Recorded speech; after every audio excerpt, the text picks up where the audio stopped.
तो हर electron create करता है एक मैग्नेटिक फील्ड। यस, तो ये तो मजेदार बात है। तो इसका मतलब अच्छा, कैसे इलेक्ट्रॉन स्पिन करते हैं, स्पिन के कारण मैग्नेटिक फील्ड आती है, वो ऑर्बिटल में मूव करते हैं और उस मूवमेंट के कारण भी एक मैग्नेटिक फील्ड आती है। इसका मतलब हर इलेक्ट्रॉन एक बहुत जो मोस्ट मैग्नेट की तरह है, और हर इलेक्ट्रॉन एक मैग्नेट है, और एक एटम या आयन में तो बहुत सारे इलेक्ट्रॉन्स हैं। तो उन सबकी मैग्नेटिक फील्ड्स जोड़कर नेट अगर हम देखें, तो हर एटम या हर आयन भी एक मैग्नेट की तरह बिहेव कर सकता है। हर आयन एक मैग्नेट की तरह बिहेव कर सकता है। तो एक बात बताओ, क्या वो क्या हर एटम मैग्नेटिक होता है, हर एटम एक मैग्नेट है? नहीं। देखो, एक तो था ऑर्बिटल मूवमेंट, गोल गोल, है ना, और एक था स्पिन, अपनी एक्सिस के अराउंड में घूम रहा है। ठीक है, तो एक होता है वो मैग्नेटिक फील्ड जो स्पिन के कारण आई, जिसको हम कहते हैं कभी कभी स्पिन ओनली मैग्नेटिक। अपने एक्सिस के अराउंड स्पिन आई तो स्पिन ओनली मैग्नेटिक मूवमेंट। और एक जो ऑर्बिटल मूवमेंट है, उसके कारण बोलते हैं ऑर्बिटल ओनली मैग्नेटिक मूवमेंट। ये मोमेंट क्या गया, ये उस मैग्नेट की शक्ति बताता है कि मैग्नेट कितना पावरफुल है। उसको नापो तो मैग्नेटिक मूवमेंट का। अच्छा, ओवरऑल बात करो तुम, तो ओवरऑल क्या है, overall magnetic moment of electron will be vector sum off spin only and orbital only. इनका वेक्टर सम ले लोगे तो ओवरऑल मैग्नेटिक मोमेंट आ जाएगा एक इलेक्ट्रॉन। ओवरऑल मैग्नेटिक मोमेंट आ जाएगा एक इलेक्ट्रॉन। ओ माय गॉड, ये क्या है, ऑर्बिटल मोशन। एक बहुत ही सस्ता पुराना मॉडल है। उसमें अगर आप देखें तो ये ऑर्बिटल ओनली, और अपने जो स्पिन कर रहा है उसके कारण एक स्पिन ओनली मैग्नेटिक मोमेंट, दो मैग्नेटिक मोमेंट्स आएंगे। और ओवरऑल जो मैग्नेटिक फील्ड एक इलेक्ट्रॉन के कारण है, that is nothing but a vector sum off spin only plus orbital only magnetic. एक बात और बताऊंगा, क्या अक्सर शुरुआत के एटम्स से, जैसे डी ब्लॉक में फर्स्ट ट्रांजिशन सीरीज देखेंगे, तो उसमें जो ऑर्बिटल ओनली मैग्नेटिक मोमेंट है, एक्सपेरिमेंटली पाया जाता है कि वो नेग्लेजिबल है, वो बहुत सा। अच्छा, तो मेन मैग्नेटिक मोमेंट होता है स्पिन का, या वो होता है स्पिन ओनली मैग्नेटिक। वाओ, ऐसा है, जी हाँ, वो होता है स्पिन ओनली मैग्नेटिक। और ये जो स्पिन ओनली मैग्नेटिक मोमेंट आ रहा है, चक्कर घूम रहा है ना, इसमें भी एक मजेदार बात होती है कि कुछ इलेक्ट्रॉन्स की होती है आपस में, जैसे पेयरिंग होती है ना इलेक्ट्रॉन्स की। तो पेयरिंग में मतलब क्या होता है, एक अप एक डाउन दिखाते हैं। अप डाउन का मतलब क्या, उल्टी दिशा में स्पिन कर, अगर ऑपोजिट डायरेक्शन में स्पिन कर रहे हैं, तो वो एक दूसरे से ऑपोजिट डायरेक्शंस में मैग्नेटिक फील्ड पैदा करते हैं, या आप कह सकते हो उनके स्पिन ओनली मैग्नेटिक मोमेंट्स एक दूसरे को कैंसिल कर देते हैं। अच्छा, तो उनकी मैग्नेटिक फील्ड का कोई मतलब नहीं। ऑर्बिटल नेग्लेजिबल होता है अक्सर कईयों का, है ना, और जिनके स्पिन्स भी कैंसिल कर गई उनका तो कुछ भी नहीं बचा। तो हम कहते हैं कि ऐसे अगर पेयरिंग हो जाती है इलेक्ट्रॉन्स एटम्स में, अगर इलेक्ट्रॉन्स की पेयरिंग हो जाती है आयंस में, किसी में भी अगर इलेक्ट्रॉन्स पेयर हो जाते हैं, तो पेयरिंग में वो स्पिन ओनली मैग्नेटिक मोमेंट्स एक दूसरे को कैंसिल कर देते हैं।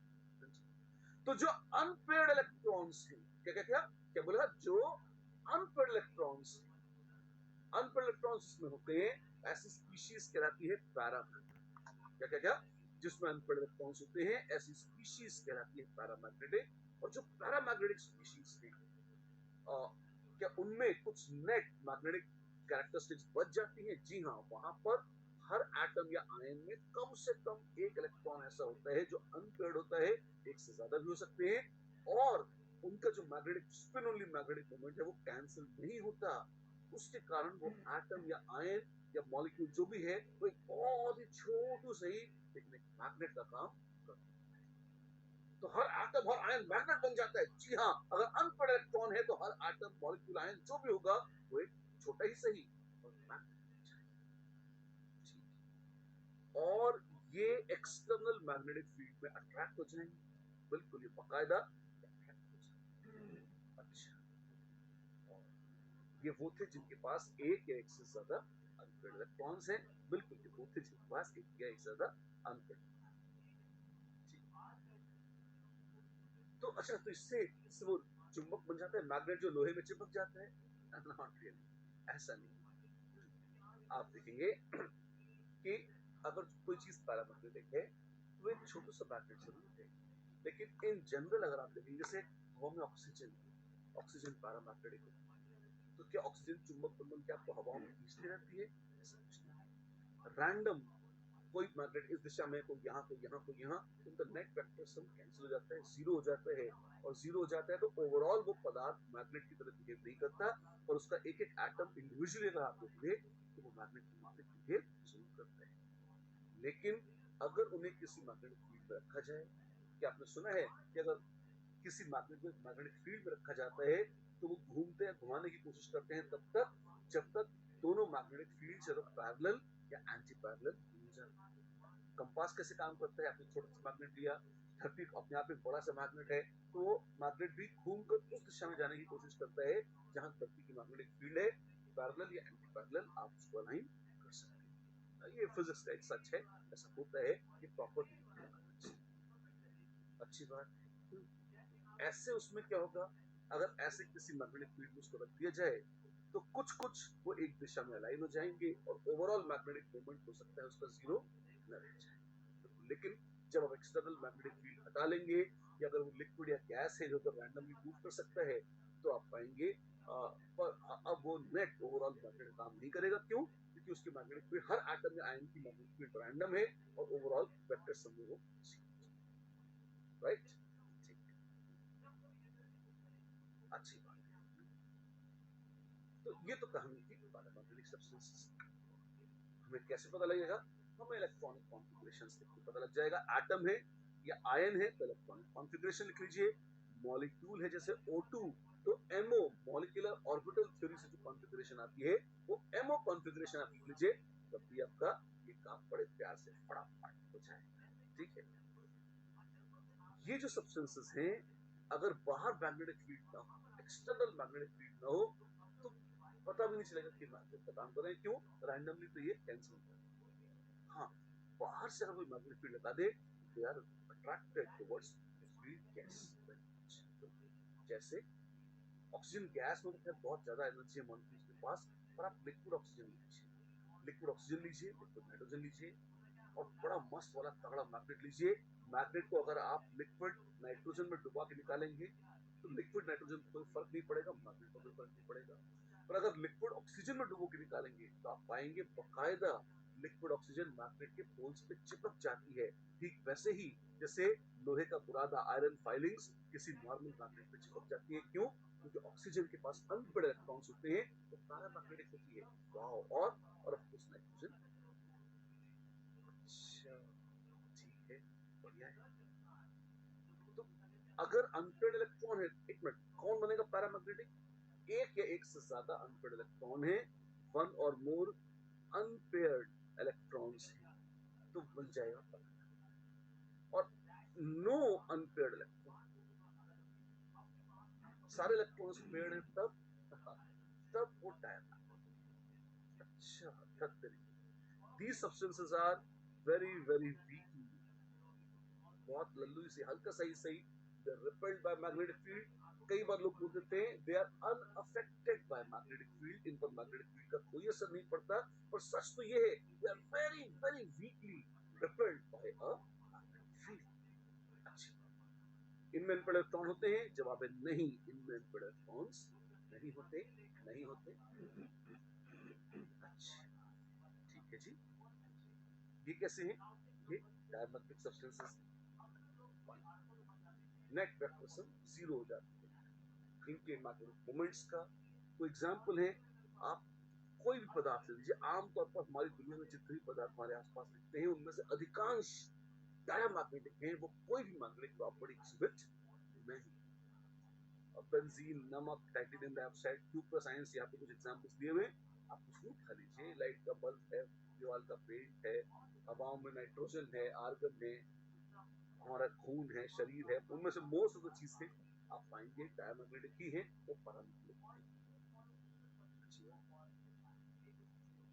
तीन शब्द फेरोमैग्नेटिक, पेरीमैग्नेटिक और एंटी फेरो।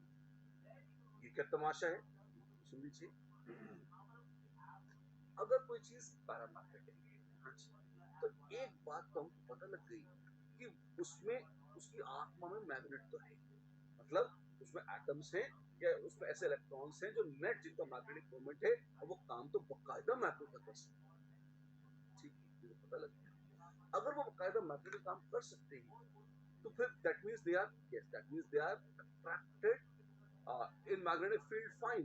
पर नेट क्या है, वो एक दिशा में अलाइन नहीं होते और जैसे ही बाहर की मैग्नेटिक फील्ड हटाते हैं वो रैंडम हो जाते हैं। ठीक, अगर कुछ ऐसा कर लो कि वो जम जाए, व्हाट, जी हाँ, इसका मतलब जो छोटे छोटे मैग्नेट्स, छोटे छोटे मैग्नेट्स, ठीक है, एरो क्यों बना रहे हो, ये दिखा रहे हैं उस मैग्नेटिक फील्ड की दिशा। नॉर्मली तो जो छोटे छोटे मैग्नेट्स थे रैंडम थे, कोई इधर कोई इधर कोई इधर कोई इधर, दसों दिशाओं में ओरिएंटेड थे, तो नेट डाइपोल मोमेंट उनका जीरो आ गया। आपने एक एक्सटर्नल मैग्नेटिक फील्ड लगाई शक्तिशाली और वो सब एक दिशा में आ गए ऐसे। ये तो पैरामैग्नेटिक पदार्थ कर लेते। अब अगर आप कुछ ऐसा ड्रामा रचिए कि वो फ्रीज हो जाए, स्टैचू हिल ना सके अपनी जगह से, क्योंकि सॉलिड स्टेट में ही सभी को पता है, उनको फ्रीज कर दीजिए, जमा दीजिए। तो क्या होगा, तो ये संभव है कि अब वो ऐसे ही जमे हुए रह जाएं, और अगर वो सब ऐसे जमे हुए रह गए उसमें सारे इंडिविजुअल एटम्स के जो छोटे छोटे मैग्नेट्स थे वो सब एक दिशा में ताकत लगा रहे हैं, तो ओवरऑल आपके पास ये जो पदार्थ मिलेगा एक अच्छा खासा मस्त मैग्नेट हो जाएगा, जो स्ट्रांगली मैग्नेटिक फील्ड को रिस्पॉन्ड करेगा, ट्रैक करेगा। ये वो चीज बन जाएगी जैसे आमतौर पर आप मैग्नेट या चुंबक बोलते हैं। बढ़िया है, they are attracted strongly, very strongly by a magnetic field, like a normal magnet। अच्छी बात, ये वो है जो परमानेंट मैग्नेट्स है। अगर बाहर से मैग्नेटिक फील्ड नहीं भी लगाई गई है तो मैग्नेट जैसा काम करते हैं। अब आपने कॉमन अनुभव पर जिन मैग्नेट्स को देखा है वो यही ऐसा, जी हाँ ऐसा। And know something very interesting, क्या कि ये जो छोटे छोटे एटम्स हैं जो मैग्नेटिक होते हैं, ये सिर्फ ऐसे ही रहते। एक्चुअली सॉलिड स्टेट में छोटे छोटे छोटे छोटे मैग्नेटिक एटम्स गुटबंदी कर देते हैं, मिल जाते हैं, और कई सारे एटम्स, मतलब कितने 25 50 100 1000 लाख करोड़ नहीं, लाख करोड़ नहीं, लेकिन फिर भी हंड्रेड्स ऑफ एटम्स अगर मिल जाएं तो वो ऐसे ग्रुप्स बना लेते हैं जिसको लोग कहते हैं डोमेन्स। क्या क्या क्या, स्मॉल रीजन्स, छोटे छोटे ऐसे रीजन्स जहां फेरोमैग्नेटिक सब्सटेंसेस या जहां एटलीस्ट पैरामैग्नेटिक जिनको हम कह सकते हैं, वो ग्रुप बनाकर एक दिशा में अपना मैग्नेटिक मूवमेंट कर लेते हैं। मान लो इसमें जो एटम्स हैं वो सारे छोटे छोटे छोटे छोटे छोटे छोटे सब एक दिशा में है, एक डायरेक्शन में उनकी मैग्नेटिक फील्ड है। मैं बोल दूंगा कि ये एक डोमेन है जो ओवरऑल ऐसा है। वो छोटे छोटे एरो मैंने बहुत सारे नहीं बनाए, कब तक टाइम पास करता रहता, लेकिन एज्यूमिंग कि वो सब उसमें है, वो सब एक डायरेक्शन में है, तो हमने कहा इन्होंने एक डोमेन बनाया। अच्छा, तो मतलब hundreds and thousands of atoms जो कि एक दिशा में एक डायरेक्शन में अगर पॉइंट कर रहे हैं अपनी मैग्नेटिक फील्ड, तो वो मिलकर डोमेन बना रहे हैं जी। और ऐसे ऐसे ऐसे ऐसे आप देखोगे कि सॉलिड में कई डोमेन बन जाते हैं सॉलिड स्टेट में। अच्छा, अब ये जो डोमेन्स है ये भी संभव है कि ये डोमेन सारे के सारे एक डायरेक्शन में ओरिएंटेड न हो। अगर ये टोटली रैंडम तो ये फिर एक दूसरे को कैंसिल कर देंगे, और भले ही इंडिविजुअल एटम पैरामैग्नेटिक हो, ध्यान से सुनो, भले ही इंडिविजुअल एटम पैरामैग्नेटिक हो, ये ओवरऑल सॉलिड सब्सटेंस जिसमें इस तरह के डोमेन्स हैं वो तब भी मैग्नेटिक नहीं रहेगा। ठीक है, ऐसे सब्सटेंस को कहते हैं एंटी फेरोमैग्नेटिक। एंटी, एंटी हो क्या है ना, फेरोमैग्नेटिक, तो फिर खुद फेरोमैग्नेटिक क्या है। अगर ये सारे बड़े बड़े डोमेन्स भी, अगर ये सारे बड़े बड़े डोमेन्स भी एक ही डायरेक्शन में अलाइन है, अरे वाह तो बहुत मजेदार है, जी हाँ, तब वो सॉलिड बहुत ही मस्त मैग्नेट बन जाता है, चुंबक बन जाता है, और तब हम कहते हैं कि ये है फेरोमैग्नेटिक। फेरोमैग्नेटिक कौन है, जो एक ही डायरेक्शन में ओरिएंटेड है, एक ही डायरेक्शन में अलाइंड है, हम कहेंगे फेरोमैग्नेटिक। अच्छा, तो फेरोमैग्नेटिक जिसमें सारे डोमेन्स भी एक डायरेक्शन में, जी हाँ। एंटी फेरोमैग्नेटिक जिसमें सारे डोमेन्स रैंडम है और एक दूसरे को कैंसिल कर देते हैं। तो फेरोमैग्नेटिक वो है साधारण भाषा में कहें जिसको आप मैग्नेट बोलते हैं, और एंटी फेरोमैग्नेटिक कुछ भी हो सकता है, पड़ा हुआ है आनंद जो जैसे लोहे का टुकड़ा है वो भी एंटी फेरोमैग्नेटिक बोल सकते हो, क्योंकि वैसे तो इट्स नॉट नेसेसरी कि लोहे का हर टुकड़ा एंटी फेरोमैग्नेटिक हो, लेकिन हाँ अगर इस तरह से डोमेन्स बने हुए हैं और वो डोमेन्स रैंडमाइज्ड हैं तब वो सब्सटेंस एंटी फेरोमैग्नेटिक कहलाता है, राइट? ठीक है। तो स्ट्रॉन्ग मैग्नेटिक फील्ड अगर किसी में प्रोड्यूस हो रही है तो वो परमानेंट मैग्नेट बन गए, तब हम कहते हैं कि वो फेरोमैग्नेटिक है। जैसे ये देखिए, ये क्या है, डोमेन्स अलग अलग डायरेक्शन में रैंडम है। अगर अगर देखिए सारे के सारे एक डायरेक्शन, ये एक जो आपको फिगर दिखाई है वो क्या है, वो एक डोमेन दिखाया हुआ है आपको। अगर एक्सटर्नल मैग्नेटिक फील्ड पे रखा तो कुछ कुछ एरिया एक एक डायरेक्शन में अलाइन हो गए, हमने कहा ये क्या है, ये डोमेन्स है। एक्सटर्नल मैग्नेटिक फील्ड में रखे थे, कुछ अलाइन हो गए, वो डोमेन्स कहलाए। और वो डोमेन्स सारे के सारे डायरेक्शन में नहीं है, और जैसे जैसे वो एक डायरेक्शन में आते चले जाते हैं, हम क्या बोलते हैं कि ये सारे के सारे अब एक डायरेक्शन में हो गए। जैसे लास्ट में हो गया था जब ब्लूइश हो गया था कलर, वो फेरोमैग्नेटिक हो गए, राइट? तो एग्जांपल्स हैं बिल्कुल, आयरन, कोबाल्ट, निकल, CrO2, ये ऐसे सब्सटेंसेस हैं जो सॉलिड स्टेट में जिनसे हम मैग्नेट्स बना सकते हैं, और ये बाकायदा फेरोमैग्नेटिक सब्सटेंसेस हैं। डन? डन। एंटी फेरो क्या था, बता तो चुका हूं, एक बार फिर देख लीजिए। अगर वो एक दूसरे के मैग्नेटिक मोमेंट्स को कैंसिल आउट कर देते हैं, इंडिविजुअल एटम पैरामैग्नेटिक है, वो कंबाइन करके डोमेन्स भी बना रहे हैं पर एक दूसरे की मैग्नेटिक फील्ड को कैंसिल कर देते हैं, तो हम बोल देते हैं वो एंटी फेरोमैग्नेटिक है। जैसे मैंगनीज ऑक्साइड MnO एक बहुत मजेदार एग्जांपल है एंटी फेरोमैग्नेटिक सब्सटेंस का। क्या किसी सब्सटेंस को देखते ही, उसका फॉर्मूला देखते ही हम बता सकते हैं कि वो फेरोमैग्नेटिक, फेरीमैग्नेटिक या एंटी फेरोमैग्नेटिक है? नहीं, हम कुछ नहीं बता सकते। सॉलिड स्टेट में वो कैसे क्रिस्टलाइज करेगा, वो सबके सब एक दिशा में अलाइन होंगे या नहीं, ये आप याद करके ही पता कर सकते हो। आपको ऐसे कोई अल्हाम नहीं होगा कि एकदम से आपने आउट ऑफ ब्लू बोल दिया कि अरे ये तो ऐसा होगा। जैसे आपको कहा गया कि K2Cr2O7 है, क्या है, आप बोल दिया ऐसा होगा, you can't do things like this. वो कुछ गड़बड़ है आपके दिमाग में, तब आप कर रहे हो ऐसा। फिर मैग्नेटिक क्या है, डोमेन्स आए तो थे, बने भी थे, वो सारे के सारे एक डायरेक्शन में तो नहीं आए।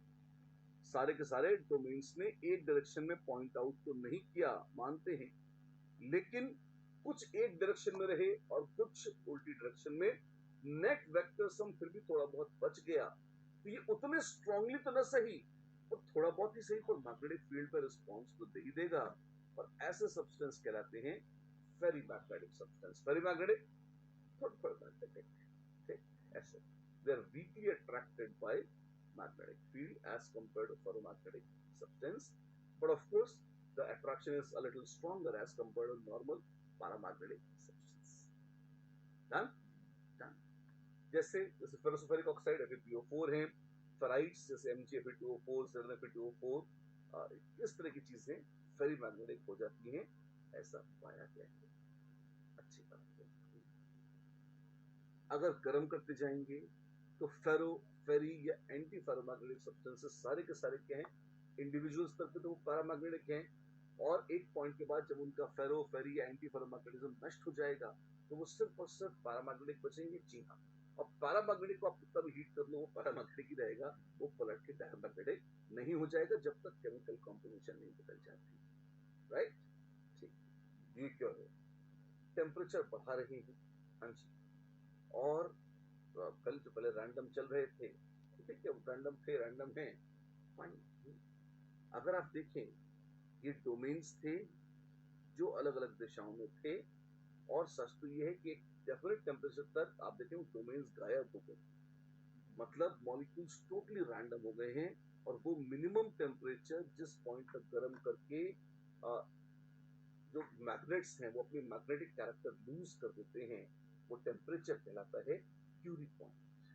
मैडम क्यूरी के सम्मान में एक्चुअली उनके पति पियर क्यूरी के सम्मान में उन्होंने ये क्यूरी पॉइंट किया था, एक मिनिमम टेम्परेचर जिसको गर्म करके डोमेन्स अपने डोमेन्स को डिसॉल्व कर देंगे, नष्ट कर देंगे और रैंडम हो जाएंगे टोटली, और तब मैग्नेट का मैग्नेटिज्म खत्म हो जाएगा।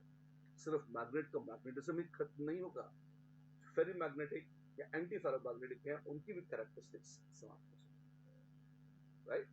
ठीक है, तो अब क्वेश्चंस का, which of the following compounds is metallic and ferromagnetic? कौन मेटल भी है और फेरोमैग्नेटिक भी? Well, we have या metallic character शो करता है ferromagnetic है, we have CrO2, VO2, MnO2, TiO2, just देखा था हमने आयरन, कोबाल्ट, निकल और CrO2, ये याद भी होना चाहिए, इसका कोई इलाज नहीं है, CrO2 ऐसा है, हाँ है। Which of the following arrangements show the schematic alignment of magnetic moments of anti-ferromagnetic substance? Well, anti-ferromagnetic just cancel हो रहा है, ये cancel हो गए, ये cancel हो गए, ये बच गया, ये ferromagnetic है, सब एक तरफ है, ये ferromagnetic है, cancel cancel, ये बच गया, ये ferromagnetic है, cancel cancel cancel, ये है anti-ferromagnetic। वाव, ये anti-ferromagnetic है, जी हाँ, ये anti-ferromagnetic। Which of the following is ferromagnetic? अगला क्वेश्चन है, which of the following is ferromagnetic? Well, your options are cobalt, nickel, manganese और iron। चार ऑप्शंस हैं आपके पास, सही आंसर है फेरोमैग्नेटिक कौन कौन से होते हैं? चार आइटम थे, आयरन, कोबाल्ट, निकल और CrO2। जी हाँ, तो बस ये हो गया। MnO कैसा था, याद कीजिए, वो फेरोमैग्नेटिक नहीं था, वो एंटी फेरोमैग्नेटिक, राइट? देयर दिया। Fe3O4 is ferromagnetic at room temperature, but at 850 Kelvin it becomes, heat करेंगे तो फेरो, फेरी, एंटी फेरोमैग्नेटिक सारे के सारे इनके डोमेन्स नष्ट हो जाएंगे और ये बन जाते हैं पैरामैग्नेटिक, राइट? तो पैरामैग्नेटिक, फेरी फेरो तो नहीं बनेगा, पैरामैग्नेटिक अवश्य बन जाएगा। और नॉन मैग्नेटिक अलग से क्लासिफिकेशन नहीं होता, तो उसे डाया कहते हैं, पैरा, नॉन मैग्नेटिक का एक साहित्यिक शब्द है, उसको नहीं चुनना चाहिए। Following three planes P1, P2 and P3 in an FCC unit cell are shown. Consider the following statements and choose the correct option that follow. पहला है P1 contains no voids of three dimension. P1 plane जो है उसमें न tetrahedral void है और न octahedral void, ऐसा कहा है। P2 contains only octahedral voids and P3 contains both tetra and octahedral voids. कैसे देखते हैं? टेट्रा और ऑक्टा थे कहां पे, जरा याद करो। अगर आपको याद हो, मिनी क्यूब्स जो हुआ करते थे, हाँ हाँ थे ना, तो मिनी क्यूब्स के बॉडी सेंटर पर थे टेट्राहेड्रल वॉइड्स। तो क्या यहां पर आपको किसी मिनी क्यूब का बॉडी सेंटर दिख रहा है? नहीं। और एज सेंटर्स यहां पे ये थे ऑक्टाहेड्रल वॉइड्स, जी हाँ, तो इसमें खाली ऑक्टाहेड्रल वॉइड्स हैं, ये बात तो सही है। P1 में कौन सा है? P1 क्या किसी एज से पास कर रहा है? ना। क्या वो बॉडी सेंटर से पास कर रहा है? बिल्कुल नहीं। ध्यान दीजिएगा, अगर इस प्लेन को देखिए, ये वाला, ये जो प्लेन है, ये जरूर बॉडी सेंटर से पास कर रहा है, लेकिन ये तो साइड से निकल जाएगा, हल्का सा कोना काट देगा बस, है ना? तो न इसमें बॉडी सेंटर है, न इसमें एज सेंटर है, और न ही मिनी क्यूब के सेंटर से पास कर रहा है, ये तो साइड से निकल जाता है। अच्छा, तो यहाँ पे तो कोई क्यूब नहीं, आई मीन कोई वॉइड नहीं, ना टेट्रा ना octa. It contains no voids of three dimensions, ना ऑक्टा ना टेट्रा, सच है। And P3 contains both octa and tetra, ऐसा है क्या? वेल, एज सेंटर और body centre, yes, octahedral voids तो हैं जिनके थ्रू ये गुजर रहा है। कोई टेट्राहेड्रल वॉइड भी है, बिल्कुल। कैसे? आप ये देखिए, आप इसे काट दीजिए। अच्छा, तो आप देखेंगे ये जो ओवरऑल बॉडी प्लेन है, क्या ये इस क्यूब से भी गुजर रहा है? ऑफ कोर्स, ये जो क्यूब है यहाँ पर, ये वाला, इस क्यूब के भी सेंटर से तो गुजर रहा है, डायगोनल प्लेन है। अच्छा, तो ये ओवरऑल इसके सेंटर पर भी जाएगा, हाँ, और उसके सेंटर पर टेट्राहेड्रल वॉइड है, बिल्कुल। अगर आपको इसमें भी कंफ्यूजन हो तो आप देख लीजिए ज्वाइन करके बॉडी डायगोनल है, हाँ हर बॉडी डायगोनल पर 2 टीवीज होते हैं बिल्कुल, और इस पर 2 बॉडी डायगोनल्स हैं तो 4 टेट्राहेड्रल वॉइड्स के सेंटर्स तो गुजर रहा है। Yes, it contains both TVs and OVs, tetra and octahedral voids, very much indeed. अच्छी बात है, सारे सही हैं, all are true, yes all. अगला क्वेश्चन है, in an FCC unit cell a cube is formed by joining the centers of all the tetrahedral voids to generate a new chotu cube. Then the new cube would contain voids as tetrahedral void तो corners पर आ ही गए, हाँ जी, और ठीक body centre बचा है और body centre पर होता है एक ऑक्टाहेड्रल वॉइड। आइए देखते हैं क्या है। A, one full tetrahedral void and one full octahedral void. ऐसा होगा क्या? वेल, हर कॉर्नर पर अगर एक टीवी है और कॉर्नर पर जो होता है वो 1/8 होता है, और ऐसे ऐसे 8 है, यानी कि एक टेट्राहेड्रल वॉइड नेट उस क्यूब के अंदर है और बॉडी सेंटर पर था एक ऑक्टाहेड्रल वॉइड। तो yes, one full tetra one full octahedral void Indeed is the answer. Done. अच्छा क्वेश्चन है, देखिए विजुअलाइजेशन के हिसाब से बहुत खास। 3 lines are drawn from a single corner of an FCC unit cell to meet the other corner. Question है अगला, such that they are found to pass through exactly only one octahedral void. हाँ, क्या किया? फिर से पढ़ता हूँ, एक बार एक क्यूब बना देता हूँ, वहां से देखिए आपको अच्छी फील आएगी। बन गया क्यूब। और क्या बोला है? और बोला है 3 lines are drawn from a single corner. चलो भैया सिंगल कॉर्नर तो ये ले लेते हैं, और बोलते हैं इससे 3 लाइनें बनाई, गजब कर दिया। To meet the other corner, ठीक है, दूसरे कॉर्नर को मीट करने के लिए 3 लाइनें बनाई, such that they are found to pass through exactly only one octahedral void. ठीक है, एक ही ऑक्टाहेड्रल वॉइड से गुजरना चाहिए उन्हें, एक से ज्यादा से नहीं। तो वो एक ये हो सकती है, एक ये हो सकती है, एक ये हो सकती है। क्यों? एज सेंटरों पर ऑक्टाहेड्रल वॉइड्स थे, उनसे गुजर जाओ। या एक ये भी हो सकती है, कौन सी? बॉडी डायगोनल, क्योंकि body diagonal also passes through exactly one octa, but it also passes through 2 tetrahedral voids. अच्छा, exactly only one octahedral void है, no voids of any type, and exactly 2 tetrahedral voids with one octahedral है। 2 tetra one octa वाली कौन सी है? ये है body diagonal. ठीक है, वन ऑक्टा वाली कौन सी है? ये है एज। और no voids of any type, ये कौन सी है? ये लाइन है, कौन सी? Face diagonal. No voids of any type का मतलब हुआ फेस टाइप, राइट? तो बोला है identify the lines. Well, edge tenth हो सकती है, बॉडी डायगोनल हो सकती है, फेस डायगोनल हो सकती है। Yes, that's it. एबीसी किसी ऑर्डर में तो दिया नहीं है, तीनों हैं, तीनों एक एक करके तीनों हैं, तीनों आंसर है। हाँ, तीनों आंसर है, कौन कौन सा है ये भी बता दो, राइट? अच्छे विजुअलाइजेशन क्वेश्चंस हैं। अगला देखिए, in a crystallized solid having a molecular formula A2B, anions B are arranged in, formula है A2B, और anions B are arranged in CCP structure. अच्छा, and cations A are equally distributed between octahedral and tetrahedral voids. Fine.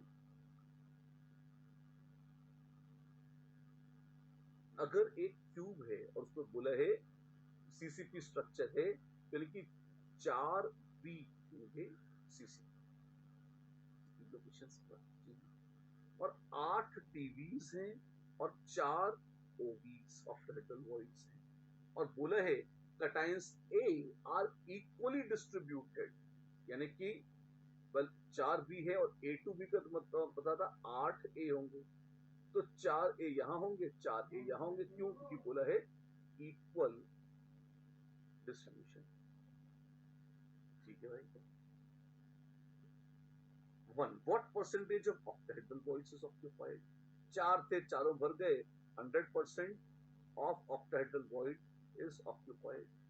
And 8 थे और 4 भर गए, तो 50% of tetrahedral void is occupied.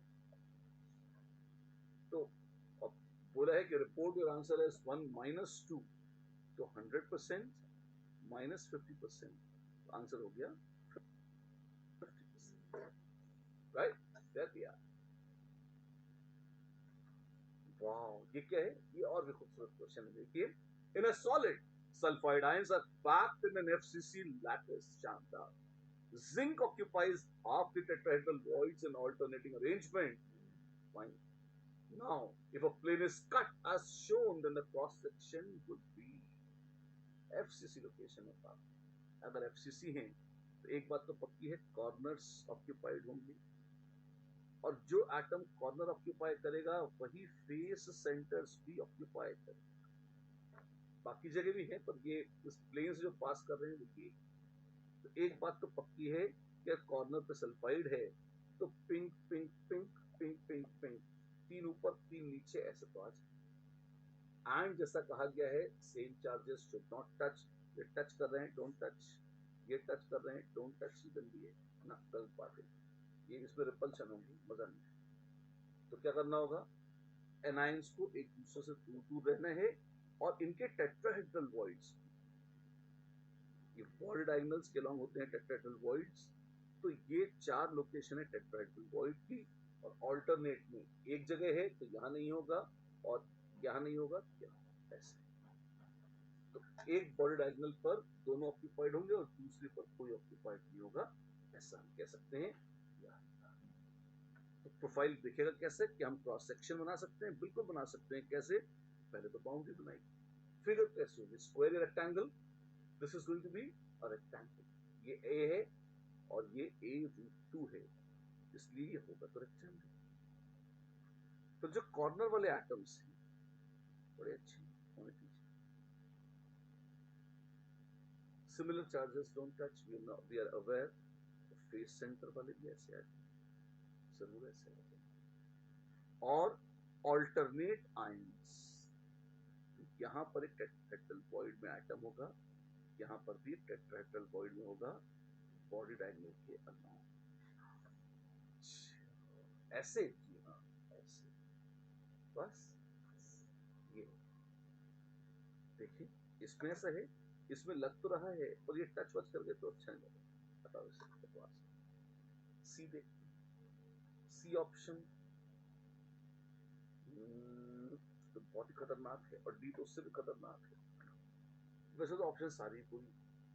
अब जैसे जेई में आ जाए तो क्या करेंगे? पंगा करेंगे, सबको त्याग देंगे? नहीं, ज्यादा झगड़ा नहीं करना चाहिए. आप ये देख लें कि इसमें तो एक टच वच का पंगा छोड़ दें. क्यों? कायदे में तो वो पंगा होगा, होना चाहिए. कायदे में जो डायग्राम है मैं आपको बना के दिखा रहा हूँ, वो ऐसा होना चाहिए. लाइन से सर्कल्स हैं जो टच नहीं कर रहे हैं. लेकिन आपको ये भी देखना चाहिए कि जेई मेन वगैरह में आप बहुत जिद नहीं कर सकते, वो लॉजिक पे नहीं चलते. सीबीएसई कंडक्ट करती है तो थोड़ा अथॉरिटेटिव रहते हैं इन मामलों में कि जो बोल दिया वो बोल दिया, अब सही हो या गलत, वी डोंट केयर मच, है ना. तो एसओ में फिर वो इस तरह के ऑब्जेक्शन एंटरटेन नहीं करेंगे. एक भी सीडी में से कुछ तो चुनवाई देंगे. तो लीस्ट रॉन्ग ऑप्शन आप चुन लीजिए, और लीस्ट रॉन्ग भी है.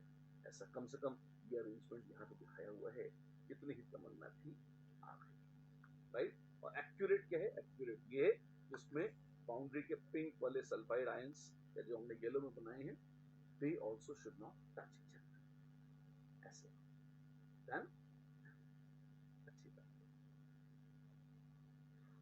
A crystal is made of particles A and B. बड़ी खुशी की बात है. A forms FCC pattern and B occupies all the octahedral voids. अच्छी बात है. If all the particles along the plane as shown in figure are removed, then the formula of crystal. पहली बात तो 4 कॉर्नर से पास कर रहा है. हाँ जी. और ए कहाँ है? ए है कॉर्नर्स पर नहीं. ए फॉर्म्स एफसीसी, हम तो कॉर्नर्स और फेस सेंटर्स पर ए. तो 4 कॉर्नर्स का तो ए रिमूव हो गया, और क्या ये किसी फेस सेंटर से गुजर रहा है? हाँ, ये इससे और इससे 2 फेस सेंटर से गुजर रहा है। तो 4 कॉर्नर्स यानी कि आधा ए चला गया, और 2 फेस सेंटर, 2 इंटू हाफ बनेगा, तो ए 1.5 चला गया। कितना था? 4। 4 में से 1.5 चला गया तो बचा 2.5 ए बचा एक बी के अंदर। ठीक है, फिर बोला है बी भी रिमूव कर दिया। कर दो भैया, कितने बी बचे तो देख लेते हैं। एक तो बॉडी सेंटर से जाएगा, जी हाँ, और ये 2 एज सेंटर से जाएगा, जी हाँ, और कोई नहीं जाएगा, क्योंकि और किसी एज से गुजर नहीं पाएगा। तो 2 एज सेंटर वाले 1/4 और 2 यानी कि हाफ चले गए, और बॉडी सेंटर वाला 1, तो 1.5 ही चला गया। अरे वाह, 1 प्लस हाफ 1.5 चला गया बी, तो बी बचा 2.5, A 2.5 B 2.5 L 2.5। Answer is simply again A B, फिर से ए बी। वाओ, जी हाँ, फिर से ऐसा done. A metallic a metal crystallizes in BCC structure. ठीक है, find the percentage fraction of edge length not covered. Also, the percentage fraction of edge length covered by atom is. अब ABCD में एक ही option दे रखी है, दो में से एक ही प्रश्न का उत्तर होगा। बड़ा खतरनाक है, क्योंकि 100 और 100 में माइनस करके पूछा है। तो फाइंड द परसेंटेज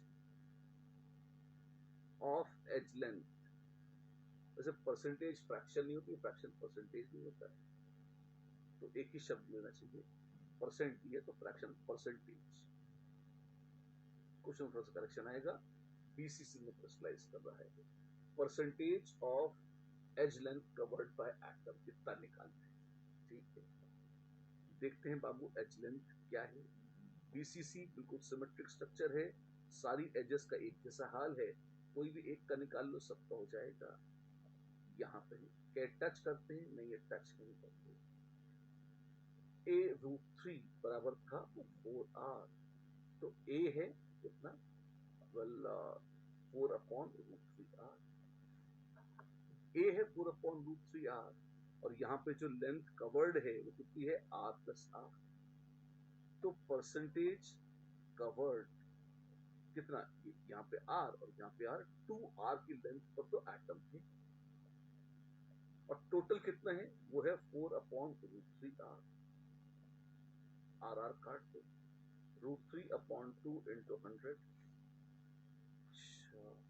यह जाएगा 86.6%। अच्छी खासी कवर्ड है, थोड़ा सा गैप है जो है ऐसा। Done, absolutely done. चलिए, चाहिए मेन का। यस, देखते हैं।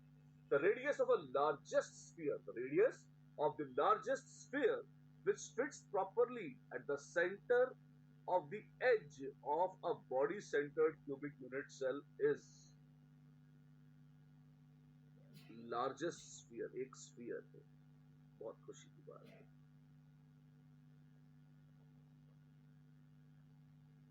Which fits properly at the center, ठीक है, of edge of BCC। अभी तो BCC देखा था हमने, परसेंटेज ऑफ लेंथ कवर्ड भी देखी थी। हाँ, तो सबसे बड़ा स्फीयर जो उसमें फिट हो सकता है, ठीक है, उसकी रेडियस कितनी होगी?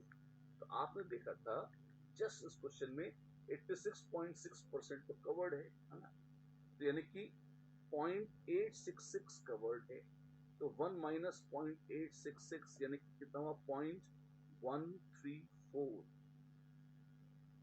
किस चीज का? ये ऐसा है जो कि नॉट कवर्ड है, 0.134 आर, राइट? हाँ जी, और सॉरी आर नहीं, 0.134 एज लेंथ का इतना परसेंट, और उसकी रेडियस कितनी होगी? 0.134 की आधी, इसकी आधी कितनी है? 0.067, 0.067 a, तो radius will be 0.067। Done? Done.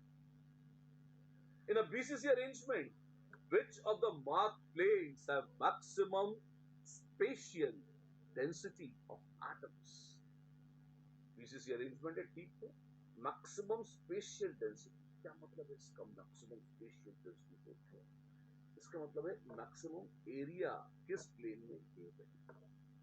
अच्छा, स्पेशियल डेंसिटी का मतलब एरिया होता है, नहीं ऐसा कुछ नहीं। स्पेशियल डेंसिटी मतलब कितनी स्पेस के अंदर, क्या वो स्पेस 2D है, 3D है, 1D है, क्या है अपन नहीं जानते थे। बॉडी में क्या स्पेस होगी नहीं, है ना। तो यहाँ पर प्लेन बना रखे थे, नीले नीले हाईलाइट करके 1 2 3 4। अब प्लेन में जो स्पेस गिरेगी वो तो प्लेनार 2D होगी। इस कॉमन सेंस से अपन ने कहा कि spatial density area of plane की बात कर रहे हैं, ठीक है। मैक्सिमम किसमें गिरेगा? जिसमें बॉडी सेंटर और कॉर्नर सारे इन्वॉल्व हो जाए। अच्छा, बॉडी सेंटर तो फुल्ली इन्वॉल्व होता है बीच वाले, और कॉर्नर वाले भी मस्ताने रहते हैं बिल्कुल। सबसे ज्यादा तो इसमें गिर रहा है। अच्छा, क्यों? 1 2 3 4, 4 into 1 by 4 in a 1 plus 1 2, दो स्फीयर्स जो पूरे के पूरे इस प्लेन में आ रहे हैं। तो अगर आप परसेंटेज एरिया ऑक्यूपाइड निकालोगे तो आ जाएगा, दो सर्कल्स हैं तो 2 times pi r square divided by area of rectangle कितना है, ये है ए और ये है ए रूट 2, तो a into a root 2, 2 times pi r square. A कितना है? A is 4 upon root 3 r, तो रूट 2, और ए स्क्वायर का मतलब होगा 4 square upon 3 are.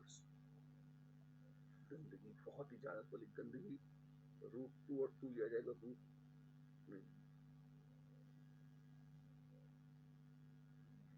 4 square, 3 pi by 4 4 से 16, 8 रूट 2, गंदगी बहुत ही भयानक गंदगी इनटू 100 ऑफ कोर्स। ये आ जाएगी परसेंटेज ऑक्यूपेंसी। इंट्यूटिवली तो फील यही आती है कि ज्यादा होनी चाहिए। यदि आप चाहें तो औरों के निकाल के देख सकते हैं। बीच वाले का कितना होगा?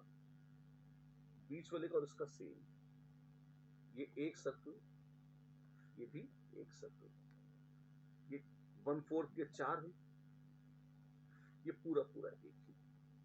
तो ऑक्यूपेंसी हो जाएगी pi r square divided by area is a square, pi r square by area is 4 upon root 3 r square. ये आ जाएगा 3 अपॉन या 3 पाई बाय 16। ओके, यहाँ था 3 पाई बाय 8 रूट 2, और ये आएगा 3 पाई बाय 8 इंटू 2। यहाँ रूट 2 है और यहाँ 2 है, डिनोमिनेटर ज्यादा है, ये ओवरऑल फ्रैक्शन या परसेंटेज कम होगी 2 और 3 में। 1 is more than 2 which is equal to 3। 4 की तो बहुत ही खराब हालत है। क्यों? 4 में अगर आप देखेंगे जो कॉर्नर वाले एटम्स हैं, बस उनका कुछ हिस्सा पिक होगा, बीच वाला तो ढंग से आएगा ही नहीं, बैक साइड से निकल जाएगा। अच्छा, तो 4 तो सबसे पतित है। तो मैक्सिमम स्पेशियल डेंसिटी किसकी है? 1। वाओ, 1 की? जी 1। The answer is A, 1। पहले बोल दिया था आपने, तो पहले टिक कर देते हैं, सॉल्व करके दिखाते, लेकिन फिर हमने कैसे। अगला क्वेश्चन है, given that interionic distance in sodium fluoride crystal is 2.31 angstrom units and radius of fluoride ions in 1.36 angstrom units, which of the following predictions will be right? NaF कैसा होगा? ये रॉक सॉल्ट NaCl जैसा होगा। और rock salt structure में अगर आप देखें तो इंटर आयनिक डिस्टेंस यानी कि radius of cation plus radius of anion, ये है 2.31 एंगस्ट्रॉम, और रेडियस ऑफ एनायन दे रखी है 1.36 एंगस्ट्रॉम यूनिट। सब्ट्रैक्ट कर दीजिए तो रेडियस ऑफ कैटायन कितनी आ जाएगी? वाली आ जाएगी 0.95 एंगस्ट्रॉम। अच्छा, और radius of cation by anion is 0.95 upon 1.36, कितना है? Well, not really very pleasant. लगभग ये हो जाएगा 0.5 पढ़ा दूं तो ये 1 अपॉन 1.4, 1.4 होता है 0.707 लगभग। अच्छा, 0.7, ठीक है, ये सही है, सही है। B, coordination number of sodium बराबर कोऑर्डिनेशन नंबर ऑफ फ्लोराइड बराबर 6। रॉक सॉल्ट में 6 होता है, दोनों पर सेम होता है। Sodium and chloride will have rock salt type बोल तो दिया यार, तो उसके बगैर तो होता ही नहीं कुछ। Effective nuclear charge of sodium और फ्लोराइड इक्वल, फिर बहुत खतरनाक होते हैं ऐसे कैसे इफेक्टिव न्यूक्लियर चार्ज थोड़ी इक्वल हो जाते हैं आपके पास। A B and C are correct, yes A B and C are the correct answers. There we are. Which of the following statements for a crystal having Schottky defects is are correct? A. Schottky defect arises due to the absence of cations and anions from positions which they are expected to occupy. सही बात। The density of a crystal having Schottky defect is smaller than that of perfect crystal. बिल्कुल गायब हो गए ना, volume उतना ही है, मास कम हो गया तो डेंसिटी कम हो गई। Schottky defect is more common in covalent compounds with higher coordination, वरना ionic compound की पॉपुलर है, गलत बात है। फिर D. Crystals having Schottky defects is electrically neutral as a whole. Crystal को तो बेटा इलेक्ट्रिकली न्यूट्रल होना ही पड़ेगा। कौन सा क्रिस्टल इसको छूने पर बिजली के झटके लगते हैं? हाँ बिल्कुल सही। और ये शॉर्ट की ट्विंकल विंकल सबके लिए सच है, राइट। चलिए एक और बचा, चलते चलते बिल्कुल। Zinc oxide white in color at room temperature acquires yellow color on heating, yes, due to zinc being transition, nonsense।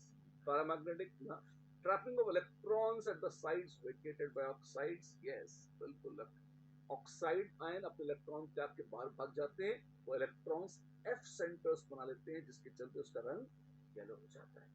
C is the answer, both A and B ना, C is the answer. AgCl is crystallized from molten AgCl containing a little of cadmium chloride. Wow, the solid obtained will have, अब कहीं कहीं silver के स्थान पर cadmium आ जाएगा, chloride सब एक जैसे ही है। क्लोराइड सॉरी कैडमियम +2 है तो कहीं कहीं से सिल्वर आयंस मिसिंग हो जाएंगे, तो cationic vacancy is equal to number of cadmium ions incorporated. बिल्कुल सही बात है। एक कैडमियम आएगा, +2 चार्ज आ गया, और सिल्वर में +1 आना चाहिए था, एक्स्ट्रा है +1 चार्ज, एक सिल्वर गायब होगा, तो जितनी कैटायनिक वैकेंसी है उतने ही कैडमियम आयंस सच है। चलते चलते last question. A mineral of iron contains an oxide containing 72.36% iron by mass and has a density of 5.2 grams per cc. ठीक है, we have density and अपने को percentage of iron by mass दे रखी है। Its unit cell is cubic with edge length of so much. What is the total number of ions present in each unit cell? देखते हैं। सबसे पहले तो आपको शुरू का पोर्शन बोलता है, आपको एम्पिरिकल फॉर्मूला निकालना है आयरन की ऑक्साइड का। बोला है 72.36% उसमें आयरन है, तो 100 ग्राम अगर ऑक्साइड है तो आपको उसमें इतने ग्राम्स जो हैं वो तो आयरन के भी। ऑक्सीजन के कितने होंगे? 100 में से सब्ट्रैक्ट कर दीजिए, 0.36 64 73 78 27.6, इतने इतने ग्राम्स। क्या है ये मास है। तो मोल कितने होंगे? रक्षा का प्रभाव बहुत ही कैनोनिक कैलकुलेशन आने वाली है। 72.36 अपॉन 56 27.64 अपॉन 16। तो रेशियो Fe/O का मोल रेशियो होगा 72.34 अपॉन 56 इंटू 27.64 अपॉन 16। वाह, फैसिनेटिंग। ये कितना हो जाएगा? Well let's try this out. 16 1 जा 16, ठीक है, 27 27 तो मतलब 11 116, नाउ 112 आ जाता है, 16 16 7 जा 112, फाइन, तो 1.7 और 44 16 2 जा 32 16 3 जा 40, लगभग 1.7 दिया जाए। डायरेक्टली काट दिया तुमने, तो क्या करें, कौन लेकर रोएगा उसे, है ना। अपने को वैसे भी रेशियो निकालना है, एम्पिरिकल फॉर्मूले ढंग की कैलकुलेशन से करने चाहिए। थोड़ा बहुत अप्रोक्सीमेशन हम करने वाले हैं, पूरा मत मानिए। 72.34 अपॉन 1.73 इंटू 56। अब ये चीज अपने को इंटीजरों में फिट करनी है।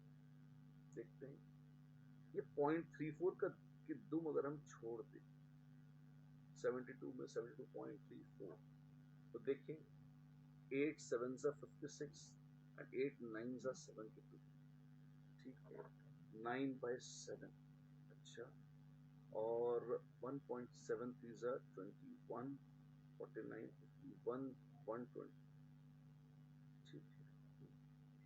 तो ये आ गया लगभग 9/12 विच इज 3/4 इंटीजर यहाँ में डन है ना, तो अपने पास आ गया Fe3/3। जो एम्पिरिकल फॉर्मूला है, जो मिनरल है, उसमें फॉर्मूला आ गया Fe3O4 और उसकी डेंसिटी है 0.5.2 ग्राम्स पर सीसी। ठीक है, it's cubic its unit cell is cubic with edge length of so much.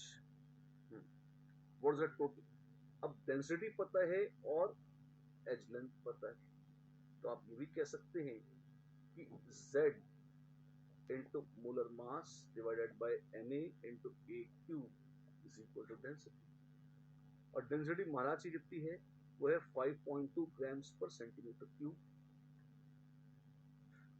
This is Z into molar mass। Fe3O4 इस गंदगी का मोलर मास कितना होगा, अब 56 into 3 168 और 16 4 64 232 upon 6 into 10 raised to 23 into A cube। A है 839, जान ले लो मेरी, 839 6.02 839 पिकोमीटर, यानी 8.39 सेंटीमीटर फुल गंदगी का क्यूब। इस सबसे मुझे Z निकालना है। ठीक है, निकालते हैं। Well, let me rough work hटा देता हूँ so that I get space for calculations। This is equal to 5.2 लिखता हूँ, दोबारा देखिए, आ जाएगा Z is 5.2 into 6.023 into 8.39 cube into 0.1, sorry this into 10 to minus 8 centimeter है ये, अब वो विट्रोस नंबर के पुराने कप ले into 0.1 divided by 232।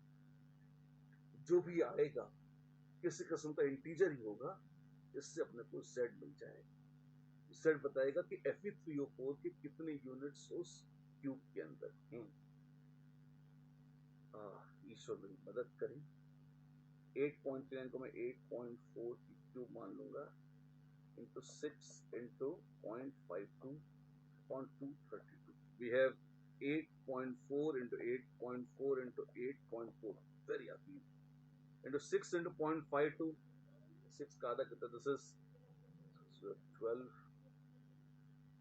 and this is 3.12, ऐसा कह सकते हैं, divided by 232। Now 232 does not really inspire us much, but ठीक है, जो भी है। 8.4 into 8.4, अब how do we calculate this? छोटा सा वैसे तो अप्रोक्सीमेशन करने का दिल कर रहा है। 8.4 तो अगर मैं लगभग 8.5 कर लूँ तो उसका स्क्वायर करना आसान हो जाएगा, 72.25 होता है। नंबर्स एंडिंग इन 5 को स्क्वायर करना आसान होता है, तो 72.25 थोड़ा सा कम कर लो, 72 कर लेता हूँ। 72 into 8.4, वैसे थोड़ा 0.4 को 0.5 करके हल्का सा बड़ा नंबर ही निकाला है मैंने, तो 3.12 upon 232 2.32 और इसको कर देते हैं 0.84 और 7. ठीक है, अब इसमें अगर आप देखें 2.32, तो ये और ये नंबर, ये कैसा है, this number is a little more than 1। 0.84, वैसे तो 0.84 और ये सब मिला के देखते हैं एक बार कितना आता है। वेल 0.8 into 3 हो जाता 0.24 या 2.4, 2.4, और ये 2.4 से, क्योंकि ये तो 0.12 है और ये 4 है, तो ये 2.4 से कुछ ज्यादा ही आएगा। 2.32 से ज्यादा संख्या डिवाइडेड बाय 2.32, तो this number is going to be very close to 1, but थोड़ा सा मोर देन 1.1 या ऐसा कुछ आ जाएगा लगता है। अगर ये अप्रॉक्स 1.1 के आसपास आएगा, 7.2 से मल्टीप्लाई करेंगे तो this number arrives at 8। Calculation check करना, this would come out to be 8। अगर 8 है तो इसका मतलब Fe3O4 की 8 यूनिट्स उसके क्यूब के अंदर हैं। बहुत भयानक ट्यूब है, यस बहुत भयानक है। तो Fe3O4 की 8 यूनिट्स, तो 7 into 8 56 आयंस, कुछ है total number of ions present in each unit cell. बड़ा जायंट यूनिट सेल लगता है, पूरी पूरी 56 आयंस की यूनिट मिलाकर प्रेजेंट है एक यूनिट सेल के अंदर, as per the data offered in this exam. और वैसे भी Fe3O4 स्पाइनल स्ट्रक्चर्स बनाते हैं, हाँ वो बड़े अद्भुत और विशालकाय और अजीबोगरीब स्ट्रक्चर होते हैं। 8 से आप देख सकते हैं, तो 8 मिनी क्यूब्स मिलाकर एक सेल बना करता था, तो 8 सेल जोड़कर एक जाइंट सेल बनाकर कुछ बढ़िया स्ट्रक्चर बनाया होगा, ऐसा लगता है, राइट। चलिए खैर, बहुत सारी बातें हो चुकी हैं। सॉलिड स्टेट बिल्कुल सॉलिड तरीके से हमारे दिलों में स्टैब्लिश हो चुकी है। आसान चैप्टर है, और अभी तो बोर्ड परीक्षा का भी सिलेबस घोषित हो गया है। टर्म 1 में भी सॉलिड स्टेट आ ही रहा है, मुझे उम्मीद है आपको तो खैर बहुत ही आसान है, नो डाउट, बट एमसीक्यू जो आप कर रहे हैं उसमें भी आपको इससे फायदा होगा, नो डाउट अबाउट दैट। तैयारी करते रहिए और अच्छे से लगे रहिए। फिर मिलते हैं अगली बार अगले चैप्टर के साथ। सॉलिड स्टेट की कथा यहाँ पर समाप्त होती है। आज मुलाकात बस इतनी ही। नमस्कार।